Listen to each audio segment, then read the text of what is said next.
السلام عليكم ورحمة الله وبركاته. أكيد كلنا عارفين الباستا فلورا وجمالها وطعمها المميز، وبتطلع في منتهى الجمال وطعمها قريب إلى حد ما من السابليه ومن البيتفور لما بنزوقه بالفراولة، وكمان من تارت الفراولة. يلا بينا مع بعض نشوف هنعمله ازاي بأبسط الطرق، وكمان مقادير مظبوطة 100%. أول حاجة بجيب 2 من البيض، وعندي كوباية من الزبدة بتكون متقطعة في درجة حرارة المطبخ، وكوباية إلا ربع من السكر، ونص كيلو من الدقيق، ومعلقة من البيكنج باودر، ومربى فراولة أو تين. بحط كوباية الزبدة اللي أنا مقطعاها مكعبات في درجة حرارة المطبخ، وبحط عليها كوباية إلا ربع من السكر. مش شرط أبدا يكون سكر بودر يعني. أنا ببدأ أضربها كويس جدا مع الزبدة لحد لما الزبدة تبدأ يدوب فيها السكر تماما. بعد كده بضيف بيضة بيضة، ما بضيفش الاتنين بيضة مرة واحدة. هبدأ أضيف أول بيضة وأقلب كويس جدا لحد لما تدوب البيضة مع الزبدة والسكر.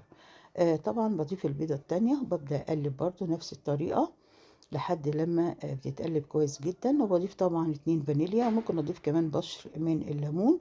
بضيف هنا الدقيق شويه بشويه، نص كيلو. بضيف عليهم معلقه من البيكنج باودر وذره من الملح، وابدا ان انا اقلب بسباتيولا او اي حاجه عندي موجوده لحد ما بحس ان الدقيق اتقلب مع الزبده والسكر والبيض كويس جدا، واحس ان هي بدات تفصل من جدار الاناء بتاعي.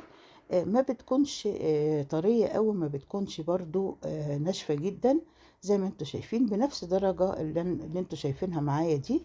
ببدأ اخد 3/4 العجينة بفردها في صينية مدهونة بالسمنة او بالزبدة زي ما انتوا شايفين، وبشيل الجزء التاني اللي هبدأ ازوق بيه الصينية من فوق.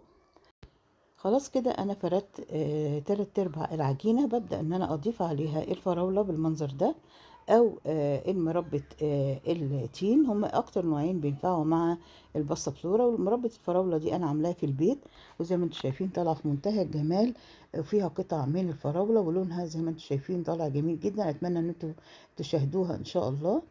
فردت المربى على العجينة، واخدت الربع المتبقي من العجينة ببدأ اقطعه شرايط وازوق بيه العجينة من فوق بأي شكل أنا حباه، وزي ما انتوا حابين يعني تعملوه. مثلثات، مربعات، زي ما انتوا حابين تزوقوا العجينة. أنا عملتها بالمنظر ده، والمتبقي من العجينة بدأت أبشره على الفراغات الموجودة في المربى. وفايدة العجينة هنا إنها بتحمي المربى إنها ما تنشفش، وإنها تطلع طرت طري وجميل.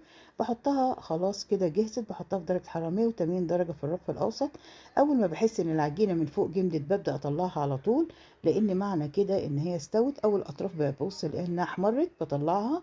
إني لو سبتها أكتر من كده بتنشف. أتمنى ان الباستا فلورا بتاعت النهارده تعجبكم وتنال رضاكم، وتجربوها باذن الله. واشوفكم الفيديو الجاي على خير باذن الله. دمتم بصحه وعافيه، والسلام عليكم ورحمه الله وبركاته.